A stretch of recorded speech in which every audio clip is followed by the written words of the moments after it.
saya mau bercerita tentang buku ini dulu. Saya mau bercerita tentang buku ini dulu. Kemudian nanti saya hubungkan dengan bagaimana posisi Prasasti Kencana dalam hubungannya dengan perkembangan Desa Bungurasi. Setahu saya dan dari data saya yang ada, Prasasti Kencana itu ditemukan di dalam lempeng logam. Fotonya masih ada di masih ada di Museum Rijksuniversiteit. Kemudian di sana ada juga nama Sang Hyang Dharma Lepas di Kancana. Seandainya nanti benar-benar Bungur itu memang ada di sini, kata kuncinya ada Sang Hyang Dharma Lepas di Kancana. Di manakah itu? Atau adakah tinggalan-tinggalan dari gampangannya candi? Adakah tinggalan-tinggalan candi di sekitar Bungur?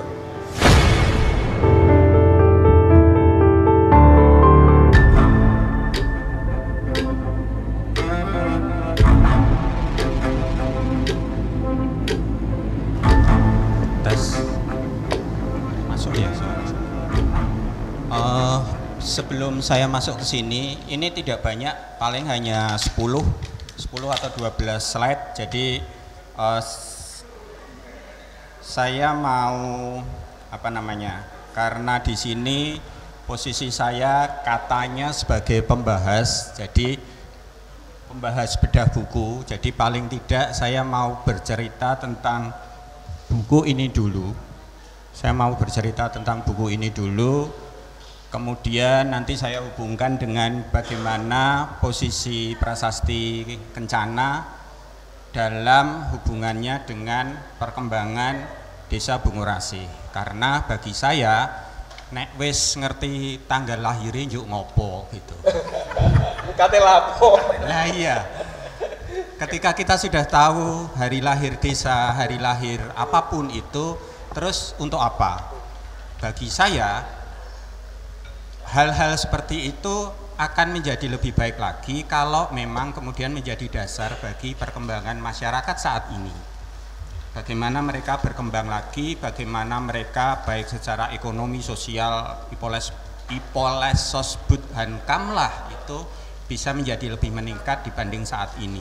Bukan hanya sekedar gegeran kapan hari jadi seperti tadi disinggung, hari jadi Pagesangan, hari jadi Pagesangan, hari jadi Bungur, hari jadi apapun itu ya nggak apa-apa, karena kalau mau dirunut lebih jauh lagi, pembangunan kota-kota SWAT, pembangunan kota-kota kabupaten di Indonesia itu semua sama, karena statbladnya adalah 10 November. Dimanapun Belanda itu membuat hari lahir kota di Jawa terutama itu 10 November.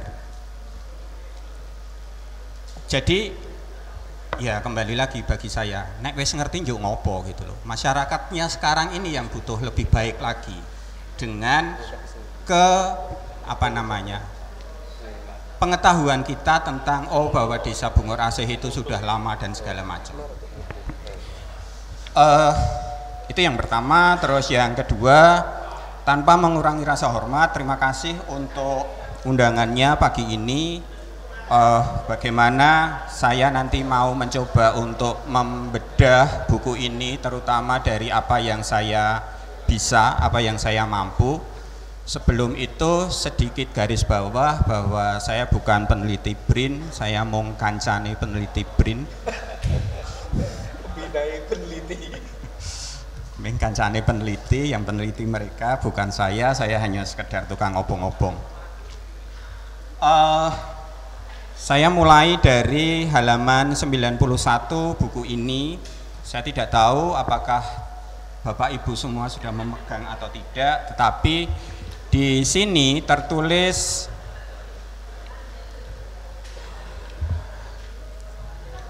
Kanuruhan Kanjuruhan menjadi bagian Mataram kuno yang dipimpin oleh Rakai Kanurahan Pu Dharma Sakti. Ini berdasar Prasasti Kancana. Sedikit yang saya kritisi di sini, nama Kanjuruhan itu ada di Malang. Nama Kanuruhan itu sudah ada sejak paling tidak abad ke-9 ketika pembangunan candi Prambanan. Karena di sisi dalam bilik utara Candi Siwa yang di tengah itu ditemukan tulisan dari cat hitam yang terbaca sebagai Rakyat Kanuruhan. Itu satu. Nanti kita bisa diskusi lebih banyak tentang hal itu. Kemudian di bagian kata pengantar, metodologi sejarah yang disinggung Purnawan Basundoro dari Kuntowijoyo itu mengatakan bahwa sejarah desa adalah sejarah tentang desa dengan segala aspeknya. Disinggung pula bahwa sebagian besar para peneliti saat ini itu diajari untuk berpikir secara positif. Jadi kita bisa ngomong kalau ada datanya. Kalau tidak ada datanya, jarine, konon, syahdan, dan yang lain-lain, ya lebih baik di skip. Kita boleh salah bagaimana kita membaca data, tetapi kita tidak boleh bohong tentang data itu. Ini adalah kredo para peneliti. Salah boleh, bohong jangan ya Dik ya. Kemudian halaman 95 dikatakan bahwa era Samaratungga dalam tanda kutip Dyah Tulodhong semasa Borobudur. Nuwun sewu Pak Henry, ini datanya dari mana nggih? Karena Samaratungga itu sangat jauh berbeda dengan Dyah Tulodhong. Masih di halaman 95, Prasasti Joho atau Prasasti Kuti yang bertahun 762 tadi sudah disinggung, itu adalah Prasasti Tinulat. Prasasti Tinulat itu adalah prasasti yang dibuat di masa setelahnya. Prasasti-prasasti Tinulat itu sangat besar tingkat kesalahannya. Tidak usah sampai prasasti, wong kita nyalin sesuatu dari buku kemudian pindah ke tulisan kertas gitu aja kadang-kadang miss, apalagi tulisan yang dipahatkan pada prasasti. Eranya sudah sangat jauh. Jadi ya terus terang kami para epigraf itu membuat prasasti-prasasti Tinulat bukan sebagai sumber primer, tetapi sebagai sumber pendukung, karena akan sangat besar terjadi anakronisme tidak sesuai dengan masanya.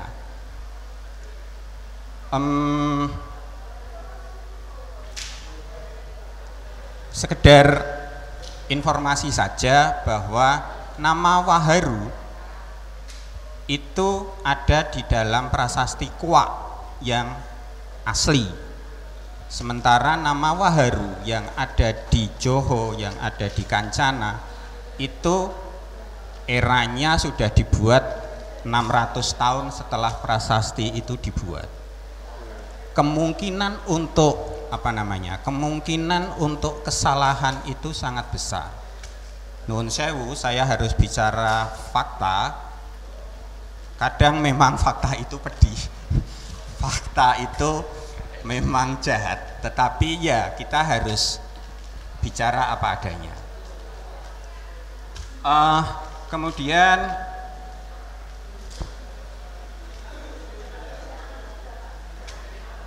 Kemudian masih di halaman 95 Pak Henry menyitir tulisan Heru Sukadri atau siapa itu perlu dikritisi lagi ketika beliau menulis tentang Ujung Galuh, karena Ujung Galuh ada penamaan nama Ujung Galuh di Prasasti Batu di Jawa Tengah. Kemudian kalau yang di Jawa Timur itu ada Prasasti Sangguran, ada Prasasti Jeru-Jeru, ada Prasasti Gulung-Gulung, yang relatif semuanya in situ dari daerah Malang dan sekitarnya. Jadi ketika kita memaksakan diri bahwa Ujung Galuh itu adalah Surabaya, ya sudah, tidak apa-apa. Meskipun itu harus dikritisi. Setahu saya sih Ujung Galuh sekarang ada di belakang Bungur, itu kan jembatannya namanya Ujung Galuh. Kemudian di halaman 100 itu dikatakan konon penemu prasasti Kancana menemukannya di dalam kotak kayu berisi lempengan tembaga. Setahu saya dan dari data saya yang ada, prasasti Kancana itu ditemukan di dalam lempeng logam. Fotonya masih ada di masih ada di Museum Rijksuniversiteit. Setahu saya seperti itu. Kemudian terus terang saya juga memberi informasi yang salah kapan hari kepada Pak Henry ketika saya menulis asal usul prasasti Kancana, karena ketika saya merujuk pada verbik waktu itu saya agak terbingungkan dengan penemuan prasasti Kuti. Jadi prasasti Gedangan, prasasti Kencana itu ditemukan ketika ada seseorang menggali sumur. Sementara prasasti Kuti itu ditemukan di sungai. Saya tidak tahu sungainya di mana. Terus terang saya bukan orang sini, jadi pemetaan saya terhadap daerah sini tidak begitu baik.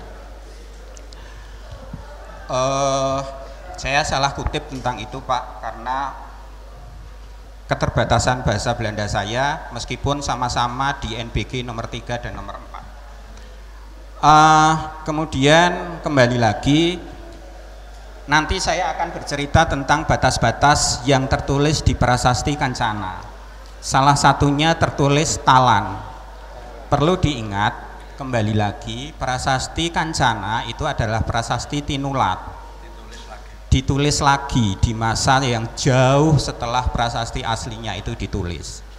Nama Talan itu masih ditemukan di salah satu prasasti batu yang ada di daerah Blitar.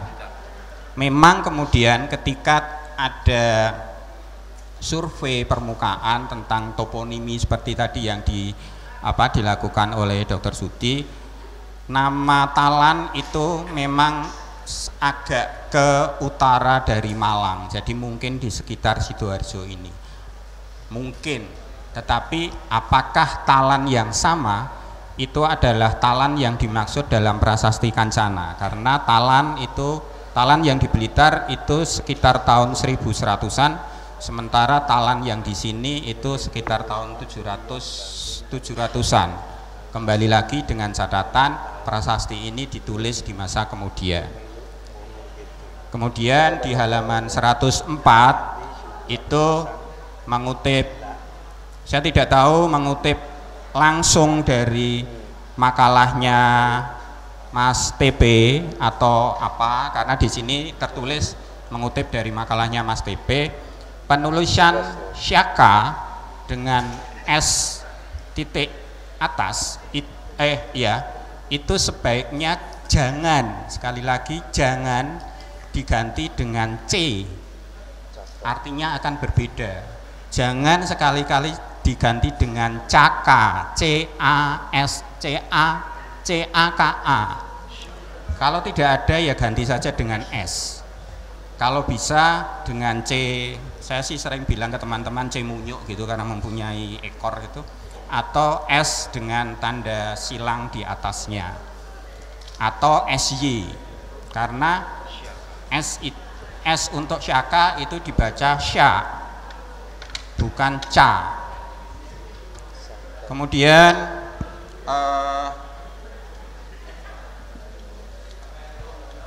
Kanuruhan tadi sedikit sudah saya tinggung, tetapi kembali lagi ketika kita membaca prasasti Kancana, di situ tertulis Tandara Krean Ring Pakiran-kiran. Istilah itu, Tandara Krean Ring Pakiran-kiran itu baru muncul di eranya Kediri.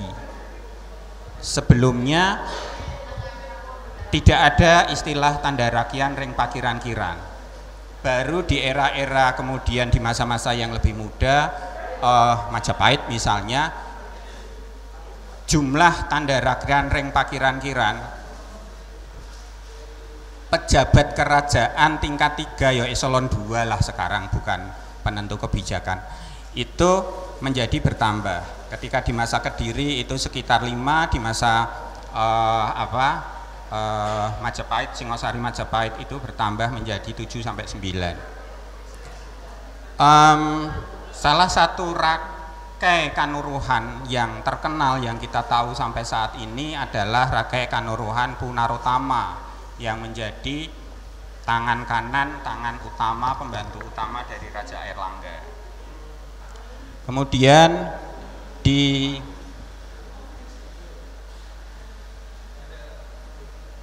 halaman 108 itu dikatakan Pudharma Sakti adalah Rakai Kanurahan pertama yang ada di Kanjuruhan. Dari diskusi dengan Mas Dwi Cahyono secara intensif tanggal 4 Agustus 2004 di Malang. Kembali lagi, datanya dari mana? Karena Rakai Kanuruhan pertama di Kanjuruhan itu entah siapa. Pudharma Sakti sebagai Rakai Kanuruhan itu hanya tertulis di prasasti Kancana. Kemudian di 116 dikatakan Puprapanca melewati masa-masa tua di kawasan di Kancana. Kembali lagi sumbernya dari mana? Kemudian halaman 124 menyitir dari foto yang dipaparkan oleh Dr. Sudi waktu itu, dikatakan di Kase ditemukan istilah itu di dalam prasasti Kuti. Sementara di sini, di daerah sini ada namanya yang sekarang berubah menjadi apa? Kasian gitu. Pertanyaannya, sudahkah Dr. Sudi membaca lempeng-lempeng berikutnya dari prasasti Kuti? Karena di lempeng ke-8 kalau nggak salah itu disebutkan nama-nama gunung yang sekarang masih kokoh berdiri di Jawa Tengah. Ada Merapi, ada Merbabu yang disebut Damalung, kemudian ada Dieng, ada Sindoro, ada Sumbing gitu. Kembali lagi, prasasti Kuak 803 Syaka dari masa Kayuwangi itu menyebut nama desa Waharu juga. 762 ini masanya Rakai Pikatan, pernah menyebut nama Waharu, pernah menyebut bla bla bla. Kembali lagi, apakah ini benar? Saya tidak dalam posisi menyalahkan buku ini, tidak, tetapi saya hanya sekedar wong namanya diminta membedah, ya mau nggak mau saya harus ngomong apa adanya tentang apa yang tertulis di buku ini. Sehingga seperti tadi saya bilang, ketika kita menjadikan prasasti Tinulat itu sebagai sumber data, ya kita harus hati-hati. Banyak sekali data-data yang belum tentu pas. Kemudian, prasasti Kuak itu 801 dari masanya Kayuwangi, ditulis sebagai salah satu desa yang berbatasan dengan desa Kuak. Sedikit tentang bedah bukunya saya akhiri di sini. Nanti kita bisa diskusi. Saya hanya akan ngobrol sedikit tentang di sini dan kayaknya saya akan berdiri saja.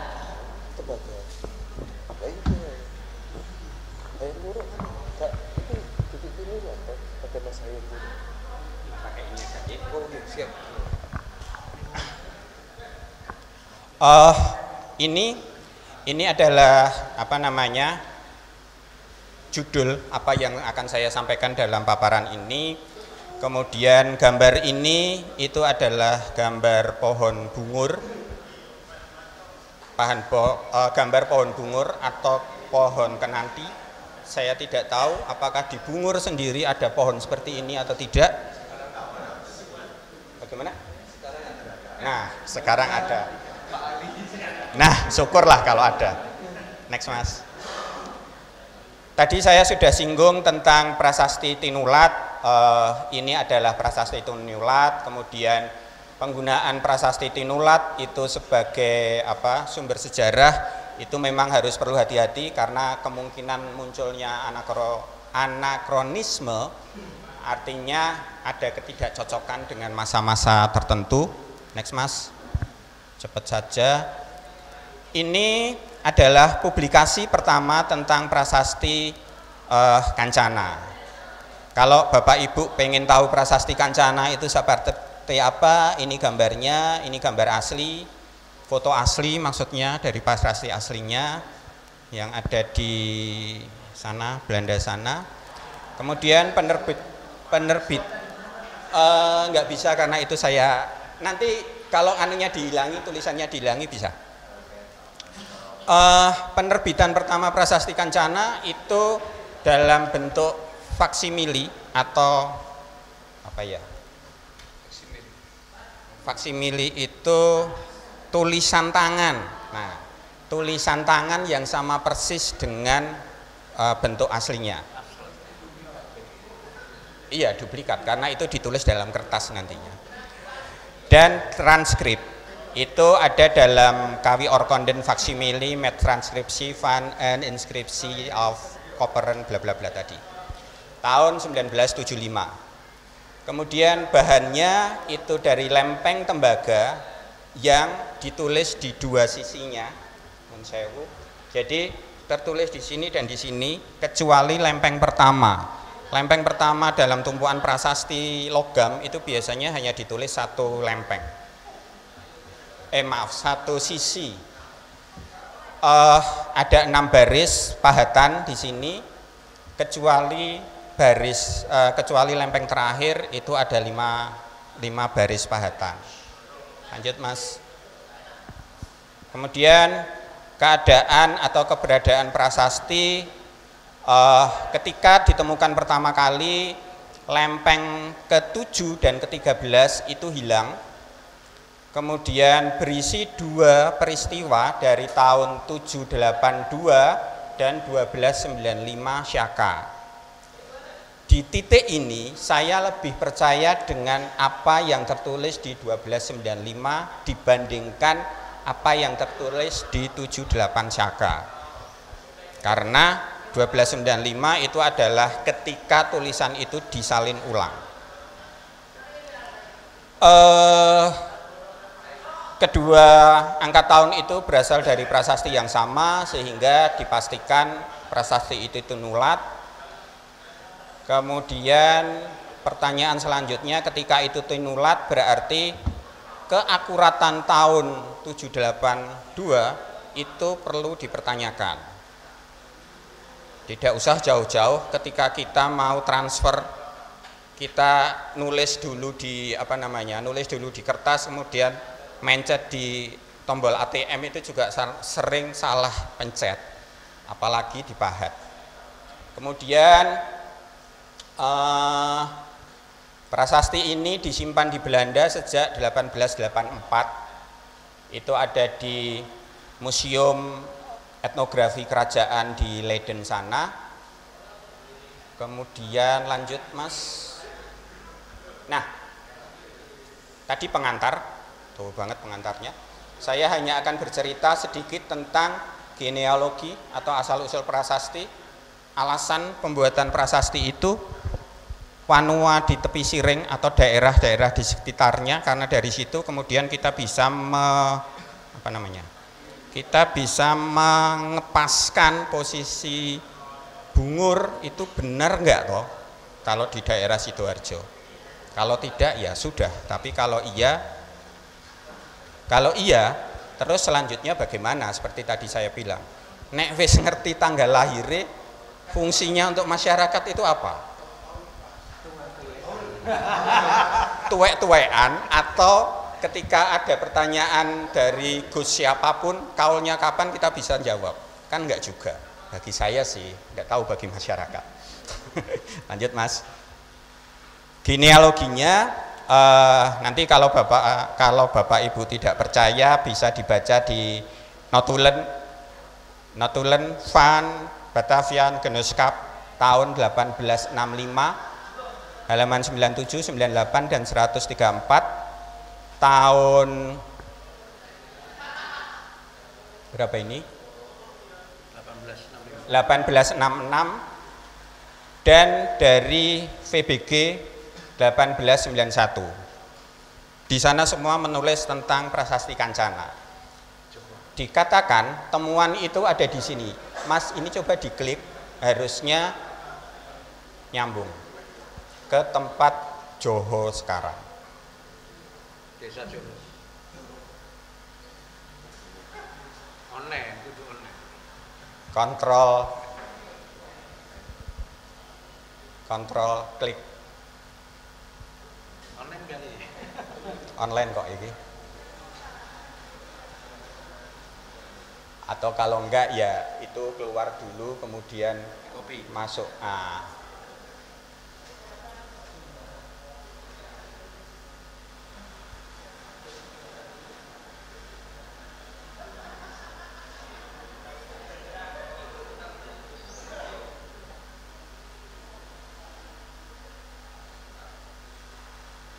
Di zoom out Mas coba.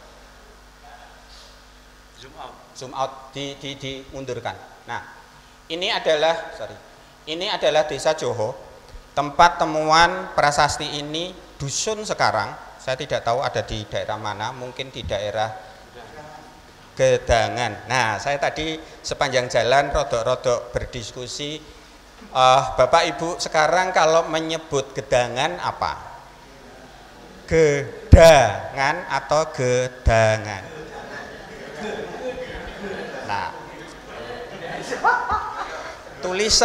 tulisan aslinya itu gedangan, bukan gedang pisang. Apalagi tambahin ge. Enggak, ini hanya sekedar bagaimana nantinya kita ketika mau menelusuri nama-nama lama itu juga harus rujukannya ke naskah-naskah lama, karena apa yang ada sekarang itu mungkin agak berbeda dengan apa yang ditulis waktu itu, apa yang dimaksud waktu itu. Ini Dusun Joho, tempat ditemukannya prasasti Joho itu atau prasasti Gedangan ketika ada seseorang sedang menggali sumur. Berbeda. Terus terang saya memang salah memberi informasi. Di sana yang saya kirimkan ke Pak Henry itu ditemukan di sungai. Itu adalah prasasti Kuti. Nah, dengan ini kesalahan saya ralat. Ini Nah, ya, ini di sini. Kemudian karena disebutkan ada sungai, berarti kan kita bisa menelusur itu sungai apa sekarang, selebar apa dan segala macam, kemudian bisa bisa dibandingkan dengan peta lama. Karena berdasar penelitian teman-teman dari ITS itu ada pendangkalan sisi pesisir itu sampai 2,5 kilo sejak abad 12 sampai sekarang. Jadi kemungkinan pergeseran atau perubahan arus sungai itu sangat mungkin terjadi di rentang waktu sekian abad. Kembali ke tadi Mas, lanjut. Terus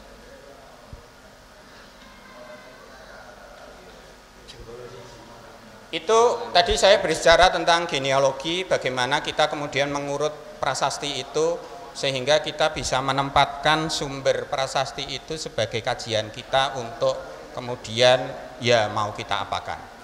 Di sini adalah sambanda atau alasan pembuatan prasasti itu. Alasannya adalah ada seseorang yang bernama Bodhiwingga. Padukampungku Bodhiwimba. Kemudian karena dia berbakti pada raja bla bla bla, kemudian dia diberi tanah atas penjualan orang-orang sekitarnya kepada si Padukampungku tersebut. Kemudian di sana ada juga nama Sang Hyang Dharma Lepas di Kancana. Seandainya nanti benar-benar Bungur itu memang ada di sini, kata kuncinya ada Sang Hyang Dharma Lepas di Kancana. Di manakah itu, atau adakah tinggalan-tinggalan gampangannya candi? Adakah tinggalan-tinggalan candi di sekitar Bungur? Candi itu adalah Candi Buddha. Lanjut Mas. Nah, ini adalah Wanua Itepi Siring atau daerah-daerah yang berbatasan langsung dengan Kancana atau dengan Bungur. Lanjut saja, kalau bisa dibesarkan,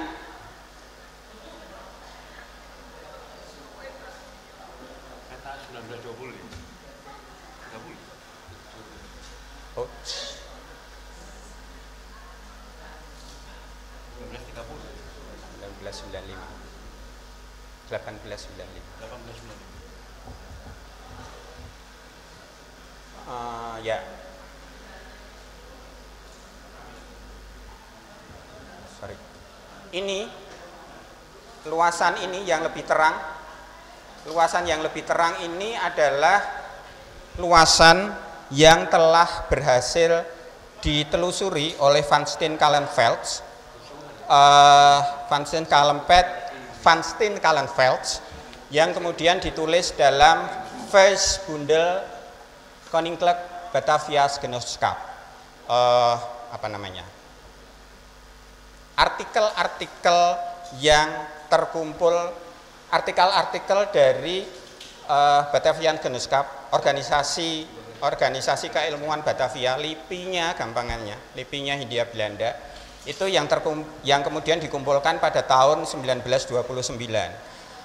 Kallenvelds sendiri telah menelusuri jejak-jejak ini sejak tahun 1924. Beberapa kali dia merubah kesimpulan akhirnya, sehingga hingga pada tulisan 1929 dia menyebutkannya ini adalah daerah Bungur, wilayah Bungur pada tahun 1295. Saya tidak berbicara yang 1782 ya. 1295, karena pada tahun itu Hayam Wuruk memberikan SK ulang lebar wilayahnya, dan wilayahnya adalah ini. Mungkin ini bisa ditampilkan Mas, kalau nggak bisa diklik langsung ya di copy.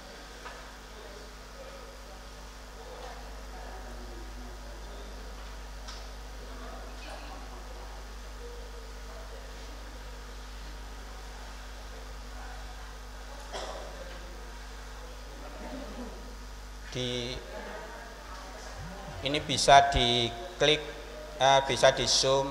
Nah,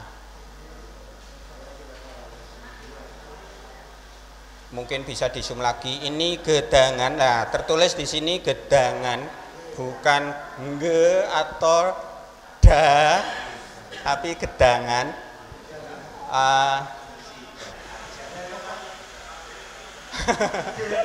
Pakai pepet, bukan pakai taling. Ini adalah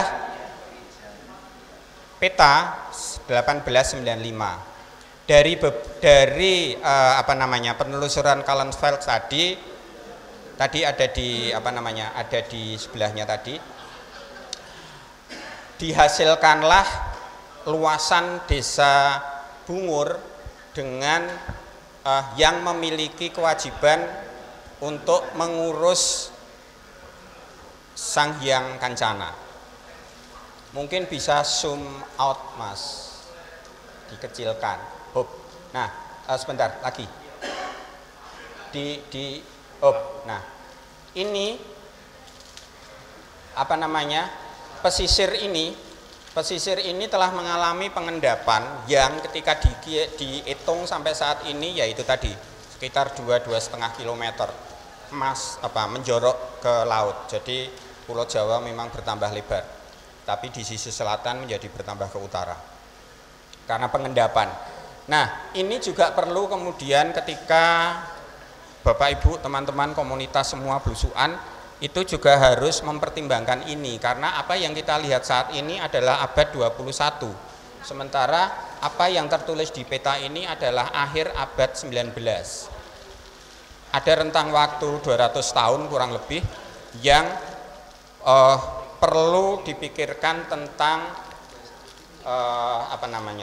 pengendapan sungai terutama. Oke Mas, lanjut yang tadi.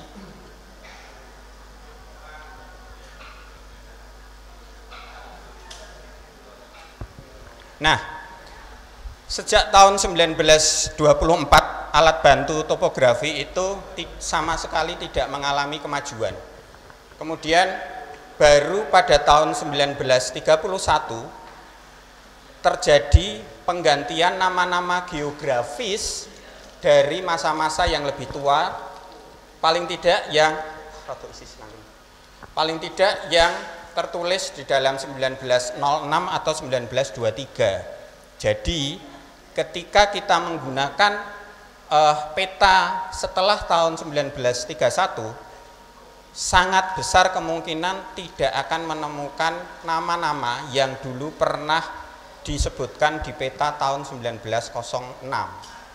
Ini juga mohon untuk menjadi perhatian teman-teman yang suka belusuan kemana saja, di mana saja, karena dari Alphabetis Register karyanya Scholl, pemerintah Hindia Belanda mengganti nama-nama kuno menjadi nama-nama baru. Mungkin Sidokari menjadi Sidoarjo, mungkin, saya tidak tahu, saya tidak membaca lengkap dari alfabet register ini.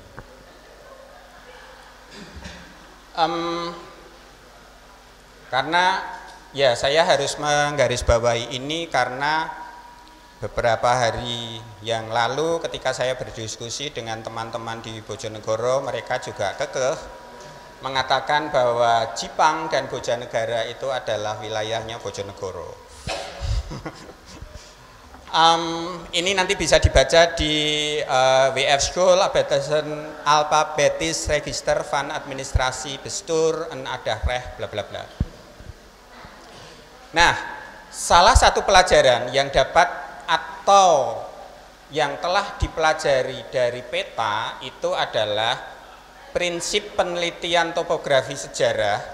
Tidak ada identifikasi yang dapat diterima kecuali ada bukti spesifik yang mendukung. Seperti tadi saya bilang, secara tulisan di prasasti, Bungur itu mempunyai kewajiban untuk nguri-uri atau menjaga Sang Hyang Dharma Lepas di Kancana, gampangannya candi. Nah, sekarang adakah tinggalan itu di Bungur? Terlepas dari ada atau tidak, sangat mungkin sekarang berupa reruntuhan. Tadi sempat disinggung Dr. Sudi bahwa kemungkinan ada gempa, kemungkinan ada banjir dan lain-lain yang mungkin menyebabkan bangunan itu runtuh.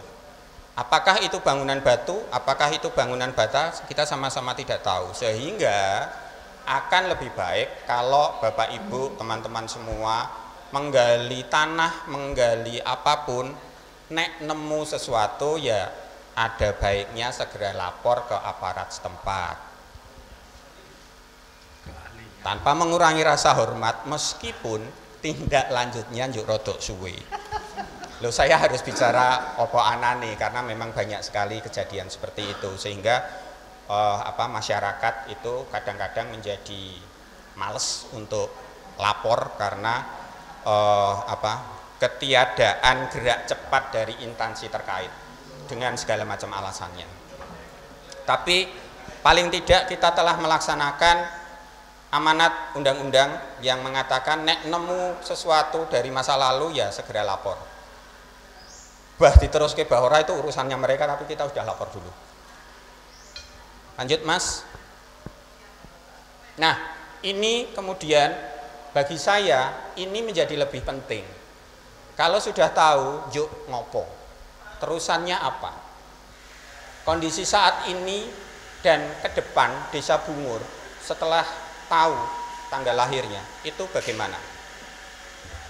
Maaf, apakah 5 tahun ke depan itu kondisi masyarakatnya masih seperti sekarang ini? Percuma dong kita tahu hari lahirnya. Saya bukannya provokasi, tetapi ya salah satu kita tahu hari lahir kita kan, oh kita wis tuwa, nek wis tuwa ki njuk ngopo, kudu ngopo kan seperti itu. Nah, ketika Desa Bungur telah tahu 31 Oktober, nah terus yuk ngopo? Apakah cukup bangga dengan usia 1100 sekian tahun? Apakah hanya untuk Apakah hanya untuk keinginan untuk memuaskan pertanyaan siapapun itu? Kaule pirang tahun ya itu. Sebentar. Tinggal sedikit soalnya. Bungur Asih atau Ketangi itu adalah nama pohon. Bungur atau Ketangi itu adalah nama pohon. Pohonnya ini saya sih hanya sekedar usul. Tadi disinggung soal batik batik Sidoarjo, soal batik Madura. Kenapa Bungur tidak membuat motif batik dari apa yang ada di pohon bungur? Misalnya seperti itu. Ini, nah bagaimanapun UMKM bergerak kan bisa itu. Iki lho Bungur wis tuwa. Setuju. Itu seperti itu.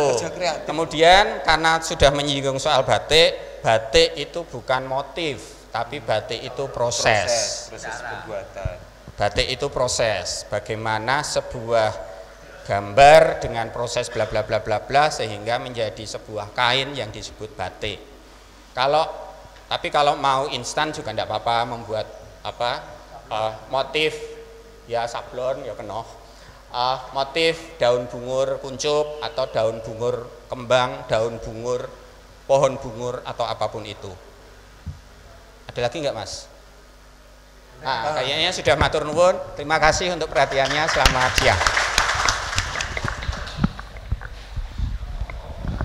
Terima kasih Mas Gunawan Asambodo. Mohon tepuk tangan sekali lagi.